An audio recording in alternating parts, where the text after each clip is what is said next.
മലയാള cinema ചരിത്രത്തിൽ തന്നെ ആദ്യമായി തിയേറ്ററുകളിലെങ്ങും ആവേശം നിറച്ചുകൊണ്ട് അടുപ്പിച്ച് 4 സിനിമകളാണ് 100 കോടി ക്ലബ്ബിൽ സ്ഥാനമുറപ്പിച്ചിരിക്കുന്നത്. ഇത്രയും നാളുകൾക്കിടയിൽ കേട്ടുകേൾവി പോലും ഇല്ലാത്ത ഒരു അത്ഭുത പ്രതിഭാസമാണ് മോളിവുഡിൽ സംഭവിച്ചുകൊണ്ടിരിക്കുന്നത് എന്ന് പറയുമ്പോഴും ഈ സിനിമകളൊക്കെ തന്നെ ഇപ്പോഴും തിയേറ്ററുകളിൽ വിസ്മയം തീർത്തുകൊണ്ടിരിക്കുകയാണ്. മുൻപ് പലതവണ പറഞ്ഞിട്ടുള്ളതുപോലെ 2024 മലയാള സിനിമയുടെ സുവർണകാലമാണ്. ഈ വർഷം ആരംഭത്തിലിറങ്ങിയ സിനിമകളായാലും അടുത്തിടെ റിലീസായ സിനിമകളായാലും ഇവയെല്ലാം തന്നെ വ്യത്യസ്ത രീതിയിൽ പ്രേക്ഷക മനസ്സിനെ സ്വാധീനിച്ചിട്ടുണ്ട്. നെഗറ്റീവ് റിപ്പോർട്ടുകൾ നേരിട്ട സിനിമകൾ ഇതിനിടയിൽ റിലീസായെങ്കിലും മലയാള സിനിമാ വ്യവസായത്തെ ഒരു തരത്തിലും അത് ബാധിച്ചിട്ടില്ല. കാരണം ഉള്ളടക്കം കൊണ്ടും മികച്ച മേക്കിംഗ് കൊണ്ടും ടോപ്പ് നോച്ച് എന്ന് വിശേഷിപ്പിക്കാവുന്ന സിനിമകളാണ് ഇവിടെ തിയേറ്ററുകളിൽ തരംഗം സൃഷ്ടിച്ചത്. ടീനേജ് ലവ് സ്റ്റോറി പറഞ്ഞ പ്രേമലു മുതൽ ഗാങ്സ്റ്റർ സ്റ്റോറി പറഞ്ഞ ആവേശം വരെ അവതരണത്തിലെ വ്യത്യസ്തത കൊണ്ട് പ്രേക്ഷക ശ്രദ്ധ പിടിച്ചുപറ്റുകയും സാമ്പത്തികമായി മികച്ച രീതിയിലുള്ള പ്രകടനം കാഴ്ചവെക്കുകയും ചെയ്തു. ഇവയൊക്കെ തന്നെ ഭാഷാഭേദമില്ലാതെ കേരളത്തിന് പുറത്തും വലിയ വിജയം കണ്ടു.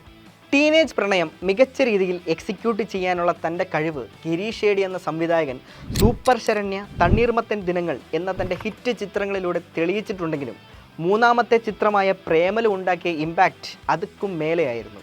മലയാളം, തെലുങ്ക്, കന്നഡ, തമിഴ് എന്നീ ഭാഷകളിൽ ഈ ചിത്രത്തെ ആളുകൾ ഇരുകൈയും നീട്ടി സ്വീകരിച്ചു.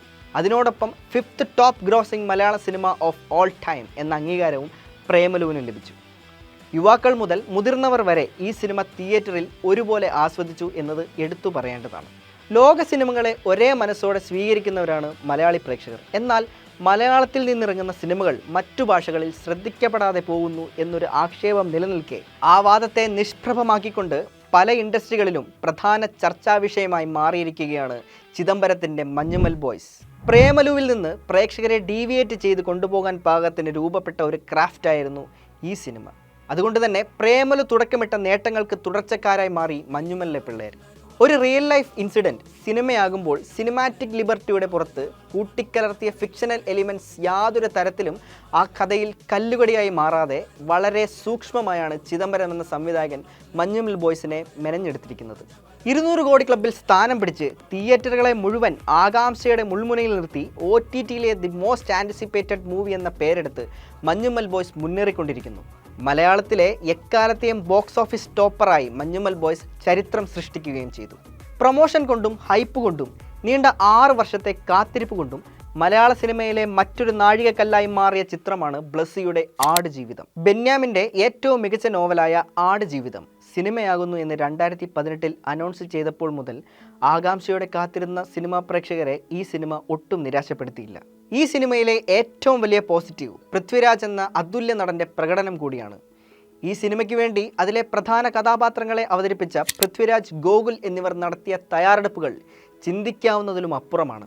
ഒട്ടനേകം പ്രതികൂല സാഹചര്യങ്ങൾ ഉണ്ടായപ്പോഴും വിട്ടുകൊടുക്കാതെ സിനിമ വീണുപോകാതെ പിടിച്ചു നിർത്തിയ അതിൻ്റെ അണിയറ പ്രവർത്തകരുടെ കൂട്ടായ്മയുടെ വിജയം കൂടിയാണ് ആടുജീവിതം.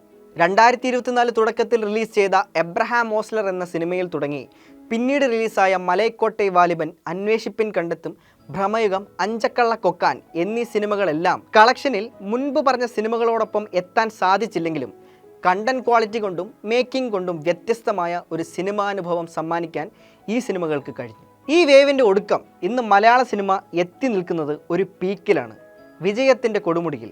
കാരണം ഒരേ ദിവസം റിലീസായ വിനീത് ശ്രീനിവാസൻ്റെ വർഷങ്ങൾക്ക് ശേഷം ജിത്തു മാധവൻ്റെ ആവേശം എന്നീ 2 സിനിമകളും ഗംഭീര വിജയമാണ് നേടിക്കൊണ്ടിരിക്കുന്നത്. വിനീത് ശ്രീനിവാസൻ സൗഹൃദ കൂട്ടായ്മയിൽ പിറന്ന വർഷങ്ങൾക്ക് ശേഷം എന്ന സിനിമയ്ക്ക് ബോക്സ് ഓഫീസിൽ മികച്ച രീതിയിൽ പെർഫോം ചെയ്യാൻ സാധിച്ചു. വിനീത് ശ്രീനിവാസൻ്റെ സ്ഥിരം ഫോർമുലയിൽ നിന്ന് വ്യത്യസ്തതയൊന്നും വരുത്താതെ നല്ലൊരു ഫീൽ ഗുഡ് അനുഭവം പ്രേക്ഷകർക്ക് പങ്കുവെച്ച് ഈ സിനിമ ഒരു വശത്തുകൂടി കുതിച്ചുകൊണ്ടിരിക്കുകയാണ്. ഇത് കുടുംബ പ്രേക്ഷകർ ഏറ്റെടുത്ത സിനിമയെങ്കിൽ മറുവശത്ത് ജിത്തു മാധവൻ ഫഹദ് കൂട്ടുകെട്ടിൽ പിറന്ന ആവേശം ജനമനസ്സുകളെ രോമാഞ്ചം കൊള്ളിച്ച് മുന്നേറുകയാണ്. ധാരാളം പുതുമുഖങ്ങളെ ഉൾക്കൊള്ളിച്ചുകൊണ്ടുള്ള ഫഹദ് ഫാസിൽ എന്ന നടൻ്റെ ഗംഭീര തിരിച്ചുവരവ് തന്നെയാണ് ആവേശം. ലഹരി പിടിപ്പിക്കുന്ന മ്യൂസിക്, ആവേശം കൊള്ളിക്കുന്ന സംഘടനകൾ, പൊട്ടിച്ചിരിപ്പിക്കുന്ന രംഗങ്ങൾ, അത്യുഗ്രൻ അഭിനയം എന്നിങ്ങനെ മലയാളികളുടെ ഹരമായി മാറിയിരിക്കുകയാണ് ആവേശം. നിലവിൽ മലയാളത്തിലെ top 7th highest grosser of all time എന്ന അംഗീകാരവും ആവേശത്തിന് ലഭിച്ചു കഴിഞ്ഞു. ഇനിയൊരു മികച്ച സിനിമ മലയാളത്തിൽ നിന്നും ഉണ്ടാവാൻ സാധ്യതയില്ലെന്ന് പ്രേക്ഷകരെ കൊണ്ട് തോന്നിപ്പിക്കുന്ന രീതിയിലാണ് ഓരോ സിനിമ അനുഭവവും മലയാള സിനിമ ഇൻഡസ്ട്രി സമ്മാനിച്ചുകൊണ്ടിരിക്കുന്നത്. തീർന്നില്ല, ഇതിലും മികച്ചതെന്ന് പറയിപ്പിക്കാനും തിയേറ്ററുകളെ പൂരപ്പറമ്പാക്കാനും റിലീസിന് നിൽക്കുന്ന സിനിമകൾ അനവധിയാണ്.